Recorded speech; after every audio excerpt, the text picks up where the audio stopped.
here's your host, Alex Garrett. All right, well, it is Lou Terminello's take for this week. And, we're going to put the March Madness aside for a little bit because what happened last week with the loss of Willis Reed impacted Lou Terminello. Firstly, Lou, thanks for rejoining. It is my pleasure as always, Alex. Thank you so much. We did a little minute excerpt of when you talked about Mahomes compared to Willis Reed, but I'm like, we got to expand on your connection with Willis Reed. And we have a longtime colleague and friend of yours on the line with us. Tell us who we have today.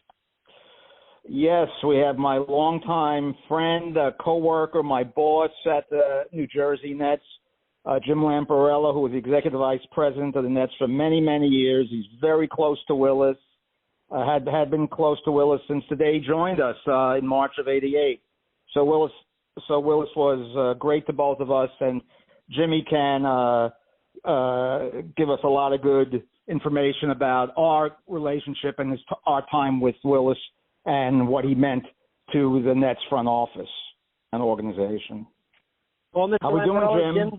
Thanks for joining. Hey, I'm doing great. How you guys doing? Doing fantastic.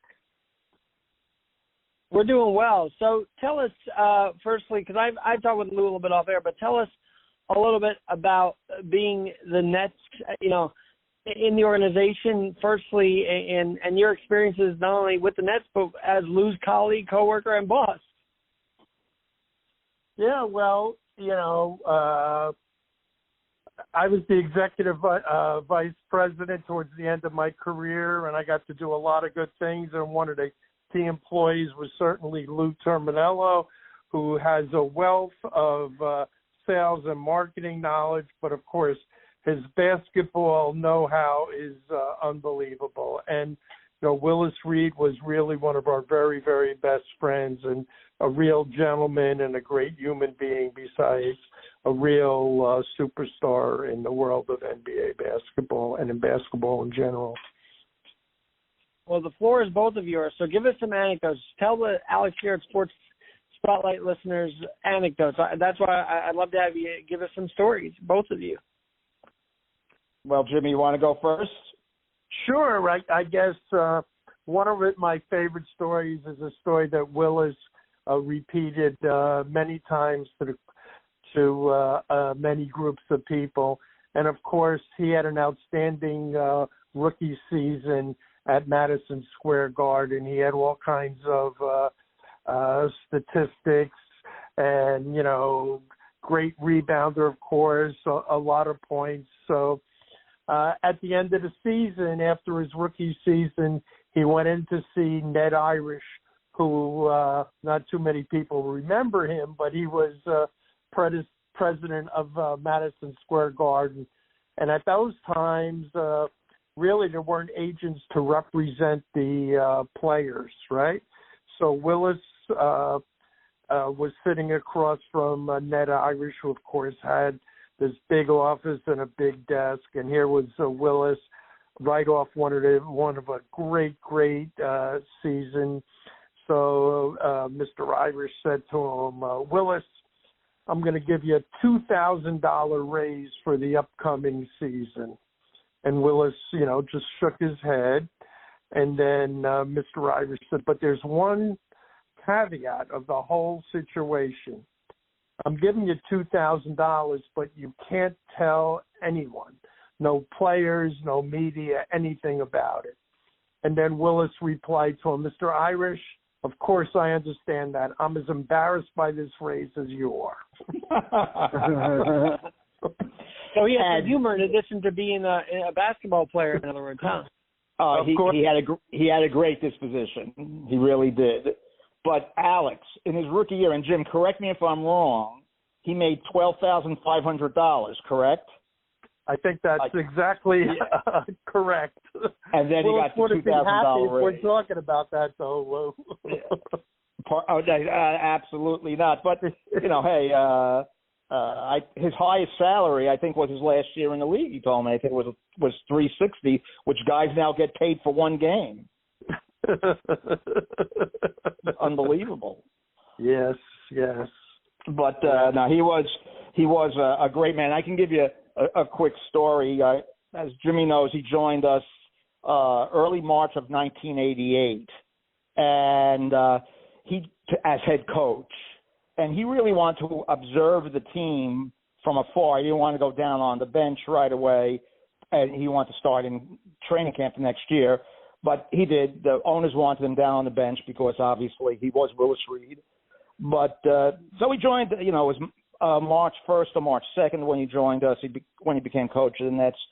Then he quickly got to know everybody with the organization. But even then, I didn't know him that well. He was only there 6 weeks. My birthday was in mid-April. I get a card through the mail from Willis Reed, a handwritten card.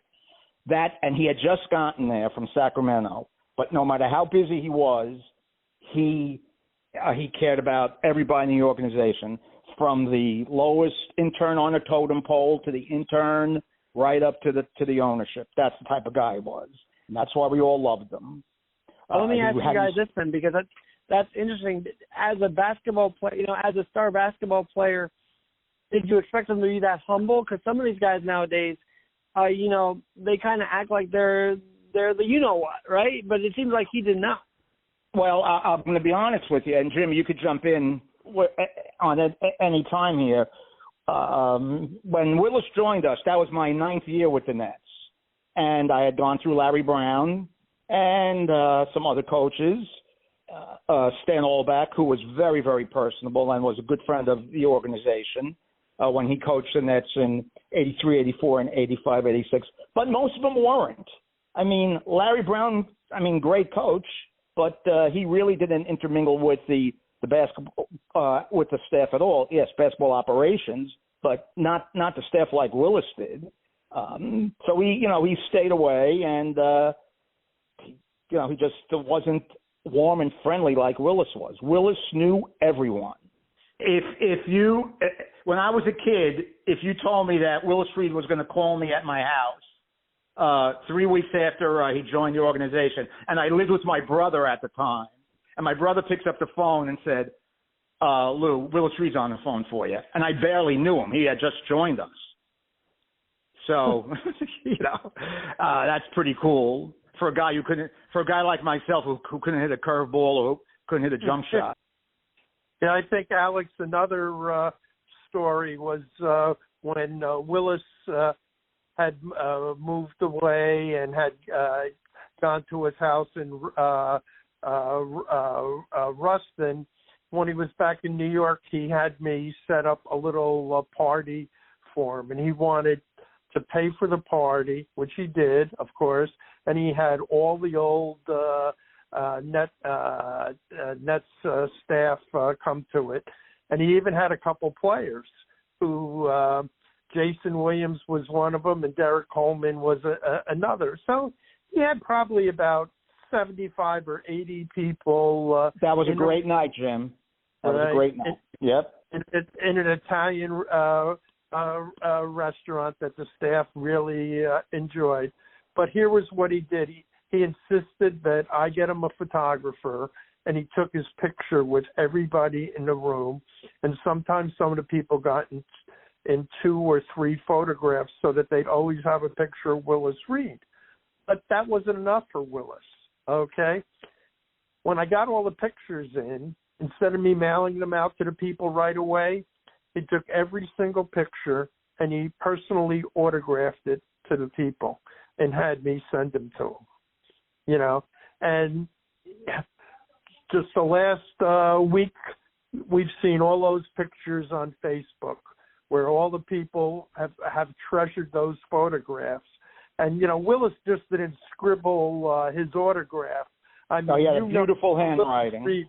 Yeah. You knew it was a Willis Reed autograph because he had to have a certain pen and he had to have it a certain way. So really, it's a tremendous momentum that all these people that he really just created a relationship really have that today.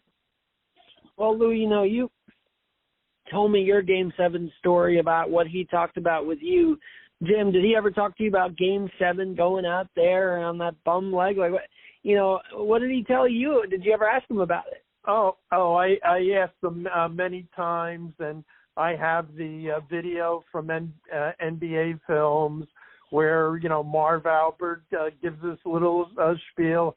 Here's Willis, and, but I guess the most important thing, and Louis will, I'm sure has heard Willis say this to him behind closed doors. He said, "Can you imagine how I would have ever looked back at that game if I didn't come out and play?"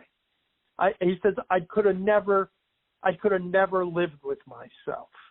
I could have never lived with myself. So, it didn't matter to him, how many points he scored or anything, but he knew it was going to mean so much to the team and his teammates. And as you know, Alex, there's many sports stars, and Luke can tell you, the announcers always say, "Hey, that guy's pulling a Willis Reed," coming back from the injury, coming out. So, like Tony Romo did when Mahomes got hurt in the championship game this year. Well, I got to ask you about this because, when he was GM, and I know you guys weren't there at the moment, but when he was GM, tell us about the Nets at that time. I know you're both very avid Net fans. So was he there during what kind of period was it for the organization when he was GM? Well, he did a lot of great work when we got there. When he got there, we were coming out of, and Jim, jump in wherever you wish. We were coming out of a very tough time where a couple of years earlier we had a pretty good team, but our best player, one of the best competitors I ever saw, but unfortunately he had a major drug problem. He got suspended for life from the league, was Michael Ray Richardson, which sent us into a 5-year tailspin. And partly because of our ineptitude, we were lucky enough to get the number 1 draft pick, and we drafted Derek Coleman, who was Rookie of the Year. Willis was coaching 88, 89 also. The personnel was not good, and then he became general manager. We got the number 1 pick. We drafted Derek. Derek, like I said, won Rookie of the Year. He was incredibly talented. And probably should have had a better career than he should have had a better career than he did. Then we got the number 2 pick, and a lot of people wanted to pick a bunch of different players, but we drafted Kenny Anderson. We already had Mookie Blaylock as a point guard, so that was a little controversial who we should pick. But the team was getting better. And then Willis focused on this one guy who was at the end of the Portland Trailblazer bench. A guy who was supposed to go to Notre Dame University from Croatia, but didn't. He played in the Spanish league in Europe, which at that time was the best basketball league in Europe, Drazen Petrovic. I was in Willis's office, and I'm sure Jimmy knows this too. I was in Willis's office, and he was looking at film. Willis always looked at film of other players that he can get, and he tried to get players that were not being looked at by other teams. And this was 6 months before we got him, 7 months before we got him. Says to me, "Louis, we got to get Drazen Petrovic. This guy can shoot the basketball. This guy could be a difference maker for us." We got him six months later. He played a half a season for us, and then the next 2 years, by playing with us, he became our leader. He was the leader of the team. We made the playoffs 2 years in a row with Derek and Kenny, and we had Terry Mills, and we had a good team. A team that was on the upswing. And in his second full year with the Nets, Willis's faith in Drazen paid off because Drazen was named all-third NBA all-team, and he was on his way to becoming a first or second team all-star. He was that good a shooter at guard and a fierce competitor. I mean, that's why Willis liked him. He was a fierce competitor like Willis Reed. But unfortunately, he had a horrendous car accident in June of 1993, which set us back. But Willis was a great general manager. Chuck Daly, if you've ever seen Chuck Daly interviewed, God rest his soul, after he left the Nets, when he talked about his years with the Nets, Willis Reed was a great general manager for me. That's all you need to know. Yeah. And he knew how to pick out. You see, Willis had the ability, and Jim, again, I'll jump in. wherever you think it should. But Willis had the ability to pick out players whose assets did not appear in a box score. Guys who deflected balls, guys who tipped balls, guys who tipped balls on the rim, things like that. He had that special knack for looking at the talent that way. I mean, anybody could tell you, LeBron James is a great player, or Kevin Durant is a great player, a great shot maker. But those little things that don't show up in a box score that help a team win. And Willis had that. And he taught me a lot by when I'd go in his office and be looking at film. I learned a lot. Not only basketball-wise, Willis was a great mentor for me, also off the court. Well, I want to get to that, but Jim, any thoughts on his operational style? Yeah, well, let me just go back and talk to you about Drazen and Willis. Willis went to Drazen's funeral. That was at the time there was the Serbian and Croatian war, or they were battling and everything. But Willis didn't care. He got in a plane and he went to the funeral there. That was like a funeral for a head of state. I mean, you cannot believe what the feeling was of the Croatian people of Drazen Petrovic. And even today, he's, the number one sports hero. And ironically, Willis had made friends with this guy, Joe Nazer, who was a Nets fan, but he was a Croatian native. And Joe went with Willis to the funeral in Croatia, and it was just an amazing thing. Really, the other people, I guess there was two players, Lou, that went. It was Chris Dudley and Chris Morris went. Right. Those two guys went to Croatia, and Joe Nazer became a friend of Willis for life, and taught him so much about the Croatian culture. And in fact, this week, Joe Nazer did a special feature on Croatian radio about Willis and how the Croatian people had lost somebody who, was very dear to them, Willis Reed. So, there's so many of those different stories. While it's obvious you want to talk about Willis's athletic ability and his ability as a general manager, his ability to, go to Croatia and be with Drazen's mother and brother and the Croatian people is just something you wouldn't see most people do. Well, actually, I want to bring you guys on to talk about the personal side of them, so I'm glad you're touching on this, because it seemed like Willis, just by talking to you guys, has impacted not only people on the court, but off the court. And I know you were getting into it a little bit, Lou and Jim, but off the court, I mean, it sounds like he was a class act. So you talk about being a mentor. Did you feel that too, Jim, that he was a mentor to you as well? Oh, absolutely. He was a mentor about life. Yes. He could tell you, hey, these athletes that are out after 12 o'clock midnight that are being robbed or having problems, he says, listen, nothing good happens after 12 midnight. Be home and be in your bed, I mean, he had those, the philosophy that he was easily trying to tell people. One more personal story, but I know Lou knows this very well.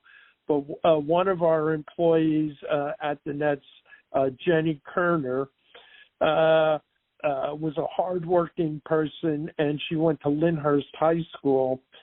And she was a softball player, and she got elected to the Lyndhurst Hall of Fame, Athletic Hall of Fame, and of course, Willis was very friendly with her, and son of a gun, he went out and got a limousine and picked up Jenny Kerner and took her to her Hall of Fame induction. Okay. And that was just like an incredible part of her life, to walk into her Hall of Fame induction ceremonies in Little Lyndhurst, New Jersey, with Willis Reed. So, I mean, that just tells you a little bit something about where a person would take all the time and all the effort, and it was nothing for him, but it was something to make other people really, really happy. Absolutely, that's for sure. Go ahead, Lou. I'll give it. He, like I told you, he cared about everyone, and Jimmy knows this. Every game night, he would say to me, "Brothers and Mom going to be at the game tonight?" Because my brothers came to a lot of games, and my mother was a huge Nets fan, and my mother knew the game. I said, "Yeah, Mom's here tonight." He said, "I got to go up and see her." And those steps in the Meadowlands weren't easy. To go up those 25 steps, there was no railing in the Meadowlands. But he made sure he went up to see her, talked to her, gave her a big hug and kiss.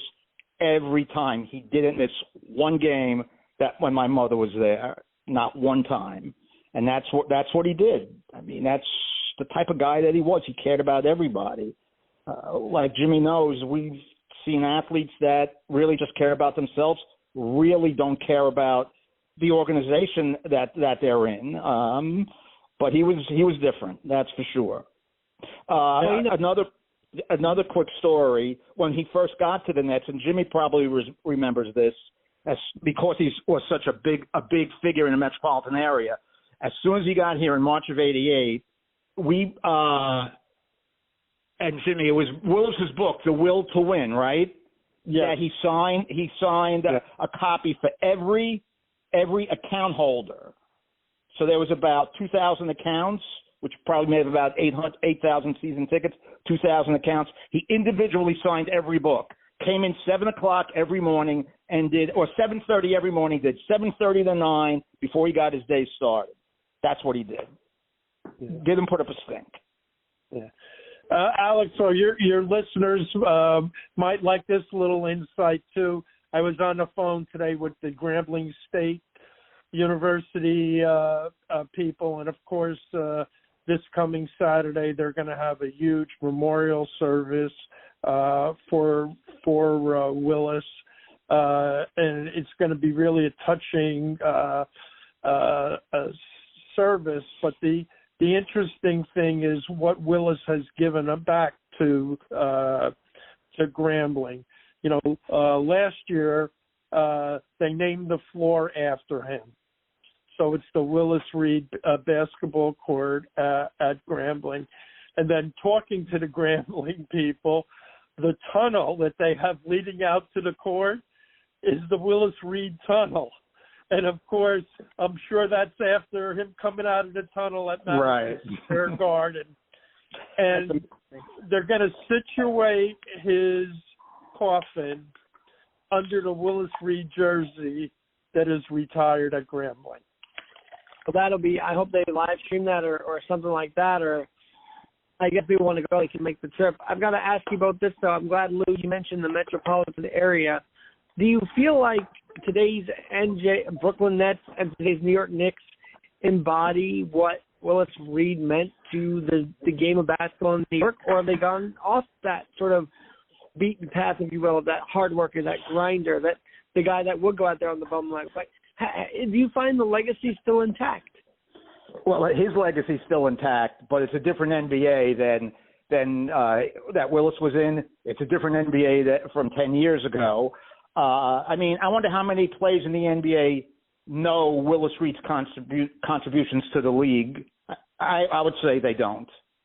I mean, I can't say that these players can relate to Willis or any of the players of that era. They just can't. Well, Willis Reed would never take off for load management. But I understand Charles Barkley gave him I didn't see it, but a very good boost on the one of the broadcasts, you know, and I saw Iron Eagle was another one. There's a lot of people out there that still still remember the captain and that grit that he had to make him successful. And the other thing that I got to mention is one of Willis's best friends, a lot of people in the metropolitan area might not know, was Lou Carnesecca. You know, he coached for Lou, coached with St. John's and Lou for a number of years as a free volunteer coach. And I know they kept up their friendship. Willis absolutely loved Lou Carnesecca. And he did. And Jimmy, we went to the Hall of Fame induction when Lou Carnesecca was inducted with Willis, and Willis was Carnesecca's presenter. Yeah. No, there's been some great moments, Alex, and it's really great to giving me the opportunity to just go down memory lane with Mr. Terminello here, who is like a sports encyclopedia when he doesn't give you his hard-hitting opinion. You know, I'm going to tell you both. I happen to know Louis Katz, and Lou Terminello knows this too. But I happen to know Mr. Katz through the Yankee Nets connection. So I got to meet Willis Reed when he was on the floor, and in the late, mid 2000s there. And Louis Katz was instrumental in sort of my childhood there for a little bit. Was he instrumental in bringing on Willis? I mean, was he connected to bringing him, this legend, into the Nets organization? That was the regime before Yankee Nets. That was, well, Jimmy, you know it better than anybody. You're connected, but you know that story better than me. But it was the original owners of the Nets when they moved to New Jersey. Yep, the alleged Secaucus Seven, who they got their name, but the guys like Alan Offstein had a lot of respect.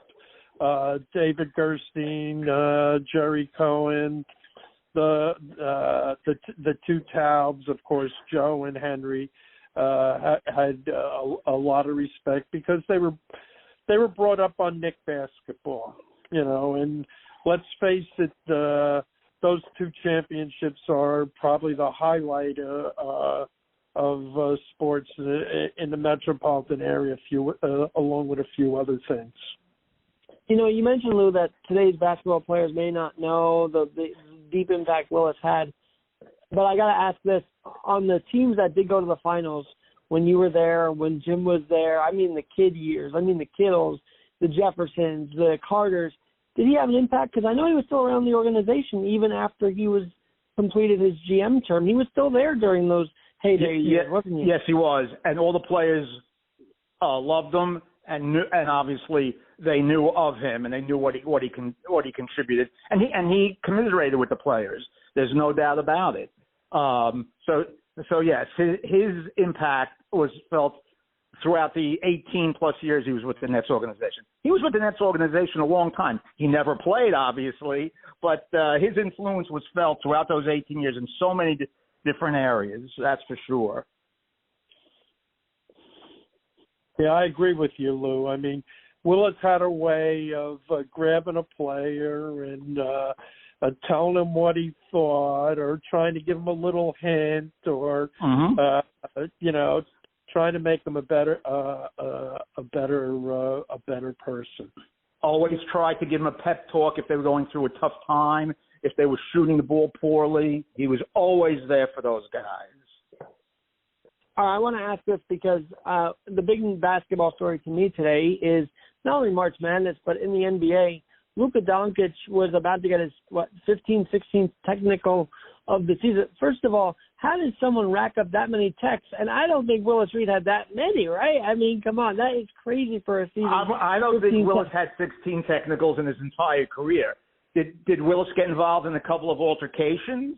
Yes, he did. A very famous one when he was in his first or second year against the Lakers, when one of the Lakers cheap-shotted Willis, and he basically cleared out the whole Laker bench. But in those days, you didn't even get suspended for a game. I don't even think he'd get thrown out of a game. But that was a famous game at the old Garden on 50th Street, even before this Garden now on 33rd and 34th Street. So That was a long time ago, but Willis did not get 16 technical fouls in his career. I've got to ask this. Was there any connection between Dr. J and Willis Reed when Willis came to the Nets organization? Was there any connection between these two great players? Well, they knew each other. Obviously, and actually they did play against each other in those ABA Nets-Knicks exhibition games before the merger. And, they knew each other. They had respect for each other. One of the great things about once Willis got to the Nets, as Jimmy knows, I went to a lot of All-Star games, and the best part of the All-Star game is not the game itself. Well, the game now, forget it, but even back 30 years ago, wasn't anything that you had to watch. But the Friday and Saturday before All-Star Sunday, All-Star Saturday, and the Friday night with all those NBA parties, Willis made sure, even though he might have been off to the side talking to NBA greats like Bob Lanier, Zelmo Beatty, Tom Sanders, Bill Russell, all guys like that, Pete Maravich. If he saw me, he'd say, "Hey, Louie, come over here." He'd introduce me to all those guys. When we made the finals in 2002, the first year, he invited all of his old Knicks, and that old Knicks team was very, very close. They stayed together throughout, way after they retired. They were all there. I was on one side of the press room. He called me over. He introduced me to all of them. All of them. They were all there. Bradley, Frazier, Monroe, DeBuscher. They were all there. Barnett. That's what he did. That's another thing that Willis, he introduced me to a lot of NBA players. Yeah, Alex, you forgot the classic question now. You didn't ask us, who did Willis think was the toughest player to play against? And, of course, you have to put in Wilt and Russell. But, physically, Nate Thurman and Untold, he thought those were really tough games for him. I guess especially Wes, with more guys that really could move more and everything. But, of course, Wilt, he had some incredible games where Wilt just shut him down, and Wilt went for a lot of points. Well, and Alex, in those days, not like the NBA is now, and of course the game changes. There's obviously players might be more skilled and play more than one position. Now they're calling it positionless basketball. But when Jimmy and I first started watching and then later got into the NBA, especially when we were growing up, every team had to have a good center. There was a lot of good centers available. Willis was going against the great Bill Russell, the great Will Chamberlain, Wes Unseld, like Jimmy said, Nate Thurmond, Bob Lanier, Zelmo Beatty. I mean, every team had a good center. And you got to remember, when Willis was playing, there wasn't 30 teams in the NBA like there is now. There was 9. Then they expanded little by little. It was a rugged game. It is later. And Willis, as a rookie, averaged almost 15 rebounds a game. Think about that. In his later years, as he saw the game transition to basically a 3-point game, I mean, did he ever dish on those frustrations? Like, why are they shooting threes all the time? Or did you ever have that conversation with him? Well, he knows the game was changing, that's for sure. And, Willis was very practical in his thinking. He knows everything doesn't stay the same, that's for sure. But I don't think he would like how the NBA has become an analytical league. Take 43s, it's better than taking 62s. That's all right, for sure. Well, but Jim, KD said it's great that teams have players demanding a trade. I mean, Willis doesn't seem like the type of guy that would demand the trade or sit if he didn't get traded. I mean, would he be frustrated at this? Did he ever mention about the Well, I think he was really a person who was very loyal to an organization. But I think one of the things, and I talked to him a number of times, is the salaries that some of these guys are making nowadays. To him, it's just mind-boggling, where, it's like when Mickey Mantle and Roger Maris it was a big deal. They were making $100,000. You know, this is a situation. Not that he begrudged the guy, right? You know, that wasn't Willis. You know, but he's just saying, "Hey, are you kidding me?" You know, he would have played for nothing. You know. Well, I feel like now. And I feel like today's nightmare for a GM would be a guy demanding a trade. How would you think how would he have handled that? Did he have to handle that when he was GM? There's no doubt that he would have had a lot of frustration. Of course, the classic frustration was when he offered Derek Coleman $69 million, and right. The next day Derek came into it with a shirt that said 69. But it had a red line through it, with a circle, meaning he wasn't going to take $69 million. Okay, that's when, of course, Derek was at his high point, and Derek and Willis was saying, "Wow, giving him $69 million," and he turns it down. And of course, Derek was the loser in that deal because he never got a contract like that again. He never. Made up the money that he gave away. Got to ask you both because obviously the Knicks just celebrated 50 years, and obviously he was a big part of that. So, did he ever talk to either of you about not only meeting them but stories about playing on the same team as DeBusschere and Walt Clyde? I mean, my goodness, what a locker room that must have been. Sort of a cast of characters, but a bunch that wanted to win. A special team. They have a special bond.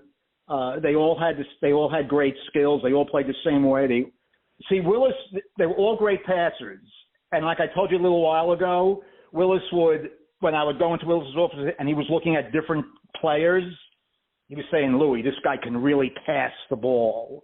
He says, "If you can pass the ball, you can frustrate a defense." And that's what I think from those Knick days when they got DeBusschere, because Willis didn't want to play. He didn't want to play forward. Walt Bellamy was the center, and he was a very good center. So when they traded Bellamy to Detroit along with Howard Comives for Dave DeBusschere, Willis moved to center, and the position that he preferred playing. DeBusschere was the missing piece on that team, and the rest is history. And like I said, those guys they're tight as could be to this day. I know when Bill Bradley got the news the other day that the captain had passed, he was crestfallen. They were tight. Well, I gotta say, having these personal stories is great because, you guys are highlighting someone that you knew off the court, and I don't know, I feel like all the coverage has been who he's been on the court, and does it frustrate you that they're not talking about the man that was Willis Reed, not just the player? Jimmy, I can tell you this. It's hard for some of these media people to really know Willis. Some of the things, he kept it to his circle of people. For example, you wouldn't believe what a hunter and a fisherman he is. The outdoor was his life. And, when people don't mention that in a story, Lou and myself would say, "Oh, my gosh, that's Willis." I mean, he wanted to be in his blue overalls, cutting the grass or raking some leaves or taking care of his hunting dog or, his house in Ruston, Louisiana, which he designed, and he landscaped the property, had 2 fishing ponds. And I want to tell you, he took years and years to design those fishing ponds so they would be exactly what he would want in retirement. So he could go out there with his fishing pole, right, Lou? So, absolutely. It's hard for a lot of people to understand really all the aspects of Willis Reed. All right. Well, one last story that Jimmy has brought up hunting. He would get frustrated when guys weren't great foul shooters, wouldn't practice their craft and try to improve on making themselves better foul shooters. Lou, they have no discipline. They want discipline. They need to sit up in a tree for hours hoping to get one shot at a moose or a deer or something. He said you get one shot, but you have to sit up in that. And Willis, as a big guy, would be sitting up in that tree for 4 or 5 hours. And he said that's discipline, and these guys don't have enough discipline to improve their craft by taking more foul shots. And Alex, just so you know, I mean, when we talk about hunting, Willis actually bought open space where he would plant food for the deer so he could hunt the property.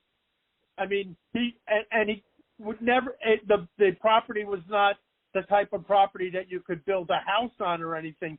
He kept it just for his hunting. Do you think that moving to Brooklyn, the Nets have maintained that Continental Airlines Arena, Glory Days Nets, or is it just completely different? I mean, we know the lettering and numbering's changed, but the culture also seems to have changed. And do you miss that old Nets that had that Sly Fox, if you will, right? Right. I miss Sly the Fox. Yeah, of course you miss it. I mean, you miss, and you can put that with any team that you root for, any team that you follow in sports. Even though the Islanders are in a beautiful building now, I mean, years from now, people are going to say, don't you miss those playoff games at the Nassau Coliseum? Even though the Nassau Coliseum didn't have the amenities, but it was loud. Yeah, I miss the Meadowlands for some reasons. But the Nets, unfortunately, I have to say, are the Warren. They had to do what they did as a franchise and go to Brooklyn. But do I miss it? Of course I do. Yeah, I would agree with Lou, and of course the big thing is the economics of the situation now, Alex. You know, the economics are at a new level, both for the price of a seat, the price of a hot dog, the price of a Coke, and the price of watching them on television, right? You know, or cable, right? Whatever you're doing. So, hey, everything evolves, and we do miss it, but I think both Lou and myself understand it tremendously. Well, you guys are in the business, so you've definitely seen the economic changes as well. Guys, I have really appreciated this time. One last thing. The Izod Center kind of buzzed all together because I had moments there at the Continental Airlines / Izod. You've obviously had moments. And now there might be, it might come down. So any memories, Jim, that you have at the Continental that really stand out? Well, you know, there's no doubt for Lou and myself, we'd have to probably say the retirement of Dr. J's jersey. You know, that was a great night. That was an unbelievable night, and the staff and Jenny Kerner and all the people, and we got tears out of him, and we had his mother there. And it was just an incredible night for us at the arena. You know, I'm sure, you know, there's tons of different games that I'm sure Lou could also talk about. Dr. J was in the Willis Reed category as far as an outstanding human being. Right, Jimmy? Absolutely. No, for sure. The most memorable game for me, there's a couple, but the most memorable game because it set the stage for everything else was Game 5, Round 1, the overtime victory against Indiana. We lose that game after finishing first. We were the 1 seed. We lose that game. I don't know what would have happened to the franchise moving forward on the court, but we won that game. We ended up going to the finals, and then we went to the finals again next year. But that Game 5 in 2002 against Indiana was memorable. Well, I love the atmosphere of Continental and just being there courtside when the Knicks played the Sixers. Again, that was special to be around, and obviously we miss Louis Katz, and I know that he would definitely want to chime in, and we just miss him, right? So definitely that's my memory there, of being a guest of his as a kid, actually. But, Alex, you were everyone's guest. Mr. Katz, Mr. Steinbrenner. So that's my memory. Well, guys, I appreciate this. and do come back as the the NBA heats up. Hot stuff is almost done. Oh my God, opening days on Thursday. But I want to throw that aside and just talk about Willis. So thanks for letting me do that with you guys today on this podcast. Alex, we appreciate it. It was our pleasure. You know Absolutely. that. And we appreciate you having us on. Yes. My pleasure. That's been Jim Lampariello and Lou Terminello rekindling the days as in the Nets organization on the Alex Garrett Sports Podcast.